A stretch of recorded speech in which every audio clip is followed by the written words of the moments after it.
All right, guys, welcome back to part 3 of this series on the things that God has given us, entrusting us in our hands that we need to take care of. If you have not watched part 1, please go back, watch part 1 and part 2.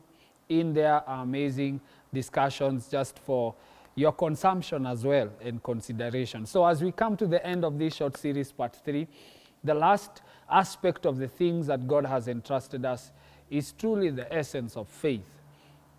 And faith is where we find the true essence of living. And let me say this as we ease into this introduction, that everyone right now has a sense of faith in their life, including those people who do not believe that God exists. Believing that God does not exist is a belief in itself. Believing that you do not believe is also a belief system.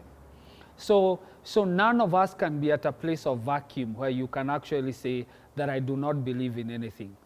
Because whether you believe God is alive or not, it is still a belief. Either way, when you look at it, it is a faith system, it is a belief system.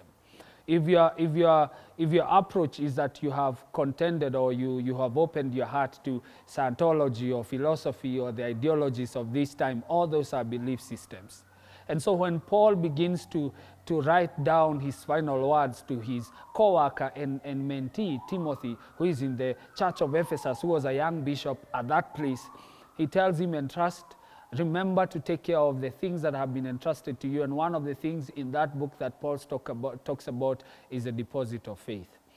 Right now, the biggest challenge in our time as young people is to continue this is how one preacher put it. He put it so well, that the issue now is not in the believing faith, but it is now based on your staying faith.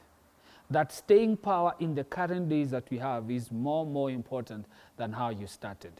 We will be challenged with all these ideas of life. Some people will come to you and expose to you to the intelligence of this cosmos. But the people who shall stand are those that know their God. And it is time for us even to begin to understand, why do we believe what we believe? Gone are the days where you could only focus on the faith that your parents shared with you. Because you get to a place where you realize that the Sunday school teachers have done their best, that our parents have done their best, the preachers and the pastors are doing their best, but ultimately it is up to you. The core of it goes back to the individual. It is you, therefore, who decide what kind of belief system I will have in my life. And so when the winds come and when the waves begin to buffet you from right, left, and center, the only thing that shall stand is a true belief that you have in God. And your faith is such an important deposit for your life.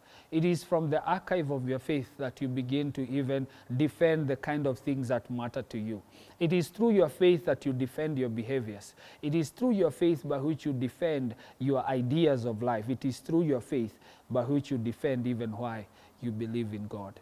And so, part 3, it is about the entrustment of faith.